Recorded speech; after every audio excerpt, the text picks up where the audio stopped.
రాష్ట్ర వ్యాప్తంగా ఒకే చర్చ. సుమారుగా 10,000కు పైగా గ్రామ పంచాయతీలకు సంబంధించి సర్పంచుల ఆవేదన.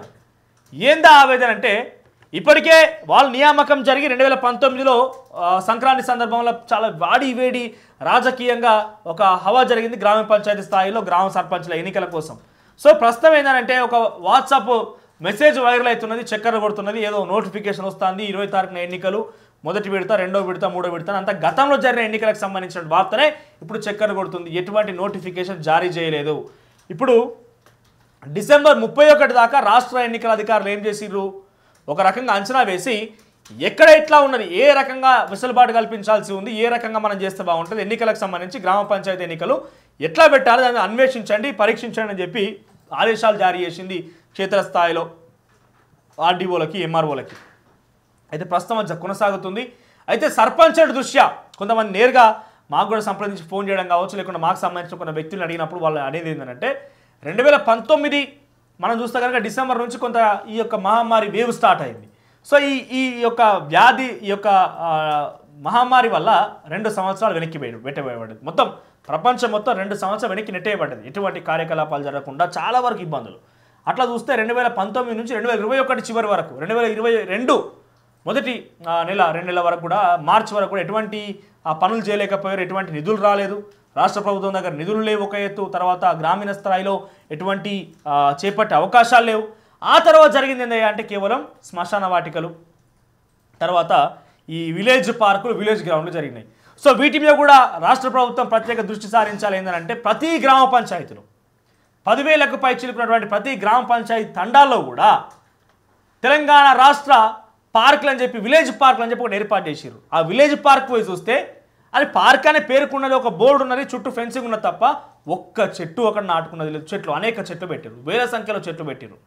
విలేజ్ పార్క్ అని పెట్టి ప్రభుత్వ భూములు ఉపయోగించి అక్కడ సంపద వనాలు, అది విలేజ్ సంపద వనాలు, గ్రామ పంచాయతీ సంపద వనాలు అని చెప్పి పేరు పెట్టి అక్కడ విలేజ్ పార్కులను పెట్టి దాంట్లో ఒక్క చెట్టు కూడా నాటుకున్న పాపన పోలేదు. అంత దుర్వినియోగ పాలైంది. వాటిని ఏ రకంగా ఉపయోగంలో తీసుకురావాలి అక్కడ. ఆ తర్వాత ప్రతి ఊర్లో ఒకటి గ్రౌండ్ ఏర్పాటు చేసి అక్కడ కొన్ని ఎక్సర్సైజ్ కోసం, వాటి కోసం, వీటి కోసం వచ్చిన ఓపెన్ జిమ్ లాంటిది ఏర్పాటు చేసి కొన్ని గ్రామాల్లో పెట్టిరు.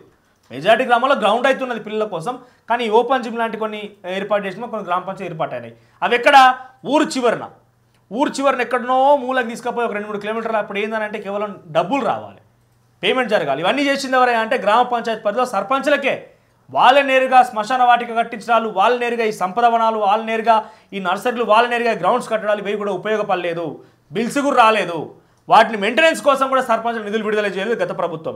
సో ఇప్పుడు సర్పంచుల ఆవేదన ఏంటంటే 2 సంవత్సరాలు వెనక్కి పెట్టి నేయబడ్డాం, మేము సేవ చేద్దామంటే ఎక్కడ అవకాశం కల్పించలేదు, మాకు ఆ టైం దొరకలేదు. ఆ తర్వాత ఈ నిధులు సమకూర్చడంలో కూడా విఫలమైనాం. ఇప్పటికే శ్మశాన వాటికల పేరు మీద, ఈ విలేజ్ గ్రౌండ్స్ పేరు మీద, ఈ పార్కుల పేరు మీద అనేక అప్పుల పాలైన మేమందరం కూడా. సో అప్పుల నుంచి బయటపడాలంటే మాకు కొంచెం సమయం కావాలి. కాబట్టి టెన్యూర్ పెంచాలా, లేకపోతే మాకేమైనా నిధులు సమకూర్చాలా, ఈ యొక్క 5-6 నెలలకు కొంచెం ఏదైతే పార్లమెంట్ ఎన్నికల వరకు మాకు ఎక్స్పాన్షన్ ఇస్తారా, లేకుంటే ఇంకొక సంవత్సరం పాటుగా టెన్యూర్ పెంచుతారని ఒక అంశంలో కాంగ్రెస్ ప్రభుత్వం ఒక ఆలోచన చేస్తే బాగుంటుందని ఒక ఆవేదనతోని గ్రామీణ స్థాయి సర్పంచ్ అయితే వ్యక్తం చేస్తుంది. ఎందుకంటే 2 సంవత్సరం వెనక్కి నెట్టేయబడ్డారు.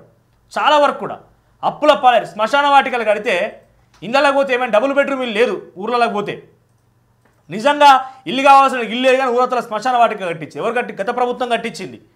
ఇక్కడ కేసీఆర్ చేసిన తప్పని ఎవరు ఎదుర్కొన్నారు, సర్పంచ్ ఎదుర్కొన్నారు. గ్రామీణ స్థాయిలో ఒక్కరికి ఇల్లు ఇవ్వకపోతే, ఒకరికి రూపాయి ఇవ్వకపోతే, పెన్షన్ పెట్టి ఇవ్వకపోతే, ఏం చేయకపోతే ఊర్లోకి అవతల పోయి శ్మశాన వాటిక కట్టిస్తాను ఒక అపవాదిని సర్పంచ్ ఎదుర్కొన్నారు. రాష్ట్ర ప్రభుత్వం కారణంగా క్షేత్రస్థాయిలో సర్పంచ్లు ఇబ్బందులు పడ్డారు.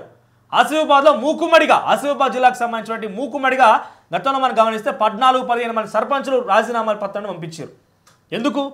ఒక గ్రామాన్ని అభివృద్ధి చేస్తాం, గ్రామంలో మాకు పేరు ఉండాలి, మేము ఇక్కడ బతకాలి, మేము చెప్పాం ఆ గ్రామం బ్రతకాలి, మా గ్రామం అభివృద్ధి చెందాలని చెప్పి ఉద్దేశంతో వాళ్ళు సర్పంచ్గా పోటీ చేసి ఎన్నికైతే, ప్రజల ద్వారా ఎన్నుకోబడితే వాళ్ళకు ఉండాల్సిన చెక్ పవర్ని డివైడ్ చేయడం, వాళ్ళకు ఉండాల్సిన పవర్స్ని మొత్తం తొలగించడం, లేకుంటే కొత్తగా అధికారులు నియమించి ఏం కావాలని అధికారి రావాల్సిన అవసరం. అంటే ఇక్కడ ఏదో రకంగా సర్పంచ్లని వాళ్ళ పవర్ని తొలగించి, ఒకప్పుడు సర్పంచ్ అంటే ఊరు పెద్ద ఆయన ఉండేది, అన్నిటికీ ఆయన చేసేది. కానీ అక్రమాలు జరిగినాయి గతంలో కూడా, కానీ డెఫినెట్గా వాటిని ఎట్లా రకంగా ముందుకు తీసుకుపోవాలన్నా ప్లాన్ చేయాలి తప్ప వాళ్ళని కంప్లీట్గా డీమోరలైజ్ చేసేసి డీపవర్ చేసేసి వాళ్ళని ఇష్టానుసారంగా ఏది పడుతుంది శ్మశాన వాటిక గట్టు, ఈ ప్రకృతి వనాలు గట్టు, లేకపోతే ఇంకేదని చెప్పి దుర్వినియోగపరిచిరు, ఏది కూడా ఉపయోగపడతలేదు.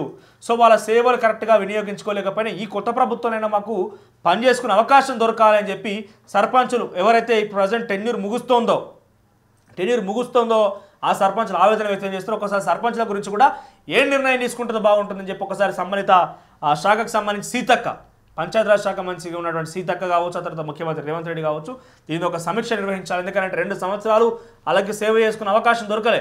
సో ఆ రకంగా అని చెప్పి మనం వెనకేం వెళ్ళాం. కానీ మరి ఇంకొక విషయం ఏంటంటే రాష్ట్రంలో ఆర్థికపరమైన అంశాలు ఉన్నాయి కాబట్టి ఎన్నికలు పెట్టాలంటే చాలా డబ్బుతో కూడుకున్న అంశం కాబట్టి ప్రభుత్వం కూడా మరి ఏం చేస్తుందో ఇది కూడా కొన్ని అనుమానాలు అయితే ఉన్నాయి. మొత్తం మీద దీనికి సంబంధించి ఏంది అనే ఒక క్లారిటీ మాత్రం సర్పంచ్లకి, గ్రామీణ స్థాయి అధికారులకు కూడా ముఖ్యమంత్రి తరహా నేరుగా ఒక ఆదేశం జారీ చేస్తే బాగుంటుంది. ఎందుకంటే వాళ్ళు ఇబ్బంది పడుతున్నారు, ఆవేదన వ్యక్తం చేస్తున్నారు, అప్పుల పాలైపోయి ఆగమైపోయే పరిస్థితి. గతంలో మీరు కూడా అనేక మార్లు అన్నారు, కాంగ్రెస్ ప్రభుత్వం ప్రతిపక్షంలో ఉన్నప్పుడు సర్పంచ్లు ఆగమైపోతున్నారు అని పలుమార్లు కాంగ్రెస్ పార్టీ లేవనెత్తింది, వాళ్ళ గురించి పోరాడింది కూడా. అటువంటి సర్పంచ్ల నుంచి ఇబ్బందులు పడుతుంటే మీ ప్రభుత్వంలో ఏం చేస్తారో వాళ్ళకు క్లారిటీ ఇవ్వాల్సిన అవసరం అయితే ఉంటుంది.